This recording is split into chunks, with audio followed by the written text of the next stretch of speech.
What's going on, everyone? So yesterday, the Los Angeles Lakers had their first training camp, and a lot of good things coming out of training camp.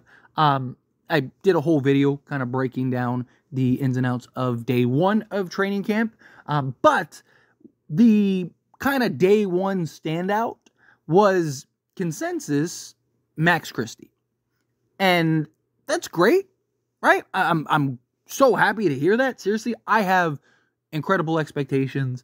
I have an incredible belief in Max Christie. I have hyped Max Christie up, not so much necessarily this season, but just his potential, like what he can be later on down the road. I think at worst he'll be a KCP, Danny Green type, just solid starting two guard, 3-and-D. But I actually think he'll be better than that. I think he will be better at creating for himself, shooting the basketball, kind of getting in various spots, shooting over the top. He's got good athleticism, good size, good length. He's still only 21 years old, so sky's the limit for him. But can he kind of be a version of a KCP, Danny Green this season? It's kind of the expectations for him this year, where he's basically, kind of one of your better perimeter defenders, which I do genuinely believe that there is a real argument for him as the second best perimeter defender on this team behind Jared Vanderbilt. Definitely an argument for Gabe Vincent because of his veteranness, because of his experience, and he's more proven. Also, Cam Reddish with his size, his length, his athleticism. But I just think pound for pound, I think Max Christie is very good, and he has shown the abilities, although a very small sample size. But nonetheless, I think he's a guy that can really make an impact this season for the Lakers and on the roster. But I don't want to get my hopes up too much yet, because we heard last training camp that Jalen Hood-Schifino was busting everyone up, and everyone was hyping up Jalen Hood-Schifino like he was, prime Russell Westbrook, and we just got an absolute steal. And he didn't even see the court, right? He averaged 3 minutes a game in garbage time and, basically spent the season in the G League. So, hearing Max Christie, Max Christie's just busting everyone up in training camp, and he's doing this and he's doing that. I'm a little pessimistic about it, right? I don't doubt it. I don't think that, it's like, oh, no way. I definitely can see that being the case. I mean, he did an excellent job defending guys like Damian Lillard, defending guys like Devin Booker, right? Like, he's shown the ability to be a legit defensive piece. So I don't doubt that Max Christie very likely was doing well. But again, we saw that with Jalen Hood-Schifino, and then we didn't really get to see either way once he got to the court. Because it's like, man, if he was really that good in training camp, don't you think you would have tried to find him some minutes?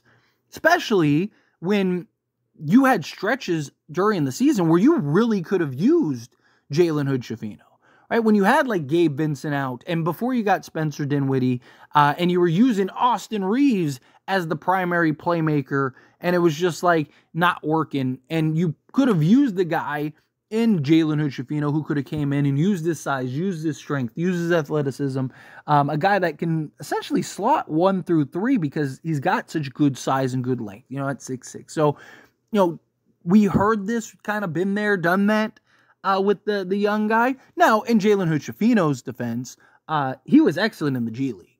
I mean, night in and night out, he was the best player on the court.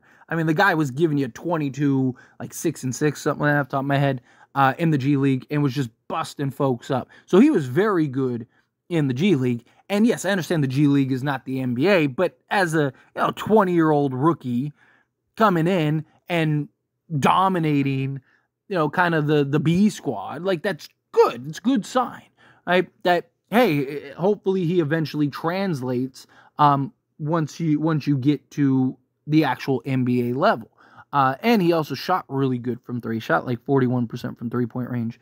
Actually, it might have been more than that, but shot in the 40s from three-point range in the G League. But sticking to Max Christie and guys like that, also Jackson Hayes was a guy that really stood out for the Lakers.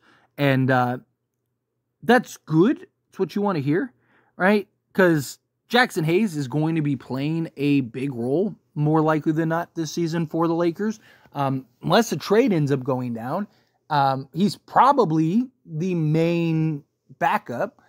Now, Christian Coloco could potentially have an argument in that, but at least at the time of recording this video, he doesn't seem to be cleared yet by the NBA. So we don't know what is going on with that. You would think that they would get him cleared before training camp so he could actually start working on his game and kind of learning the system.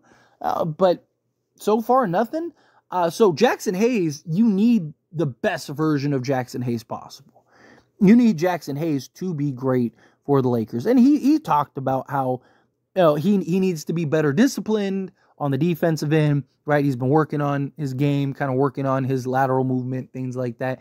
He is high energy, high motor, right? He is a guy that you want on your team, kind of do the dirty work, right? Run the pick and roll, can kind of defend in the pick and roll. Not really the greatest shot blocker, not really the greatest rim deterrent, but you're looking for him to just be serviceable in that regard, right? Slot him alongside Anthony Davis at times. You look at guys like Derek Lively, Daniel Gafford for the Dallas Mavericks, and kind of the role that they played with the Dallas Mavericks last season and getting to the finals. Jaxson Hayes easily can play that role. He has the size, he has the length, he has the athleticism, he can run the floor, he can run the break well, right? Like, he's a guy that, when he's engaged and hustling hard, we've seen him have an impact. I mean, look at that game where we didn't have LeBron and AD against the Celtics. Jaxson Hayes was a monster that game. I mean, he was incredible that game.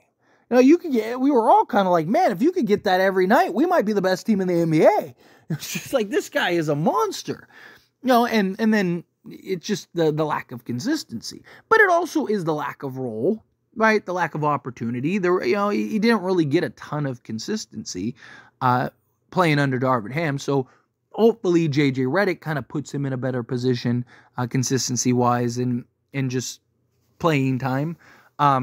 Hopefully you have a better understanding of his role, because he isn't a guy that you want, like, he's not looked at as this stretch big, and you want to put him in actions to really kind of maximize his strength. And he has incredible athleticism for a big guy, right? This is a guy that can jump and has bunnies with the best of them, right?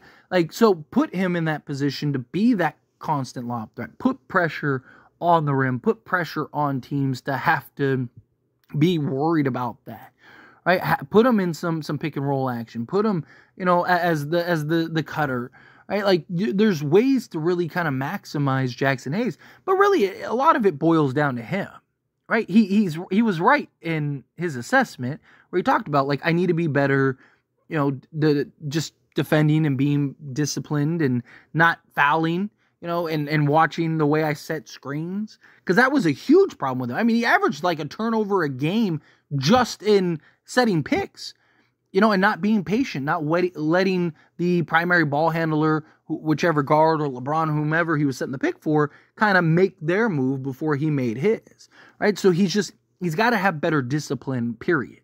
And that was something that he really talked about, something that he really emphasized, which is good, right? Like, you want to see that. You want to hear from your guys that you got, like, things that they recognized that they needed to improve on, rather than just the generic stuff.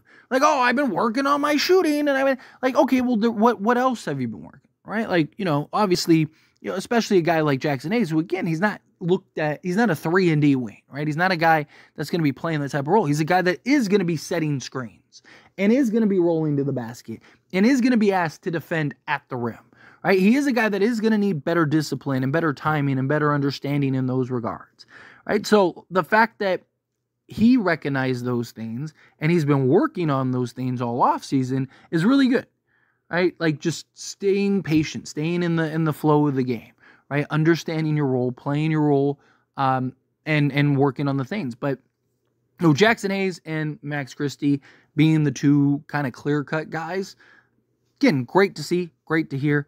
Both of those guys are expected to play big roles for the Lakers this year, but I also want to see it on the basketball court, right? Because we heard that from a couple guys last season, and they never even saw the court. So it's just like, I want to see how they translate and the improvements they have. Max Christie is just more of like, we don't have the sample size. We don't really know what he looks like in that role, in that regard. But again, we're going to learn rather quickly here. But anyway, as always, this is a discussion. I pass a question on you. Let me know your thoughts and opinions down in the comments below. What do you think? How do you feel? What are your thoughts? Are you excited for Max Christie and Jaxson Hayes and kind of the things that are coming out of training camp day one? Do you think that they're going to be great? They're going to play a big role, be very impactful for the Lakers this season? Do you think, no, like, want to be patient, kind of wait and see? Like I mentioned, we heard a lot of the same stuff in previous years. Again, however you feel, whatever your thoughts are, I'd love to hear it. So let me know down in the comments below. That being said, if you haven't liked this video, hit that like button. Helps me a lot. So we enjoy these types of videos, and I truly appreciate it. Not subscribe channel, hit that subscribe button. Turn on the bell notifications. Appreciate y'all. See you in the next one. Thank you.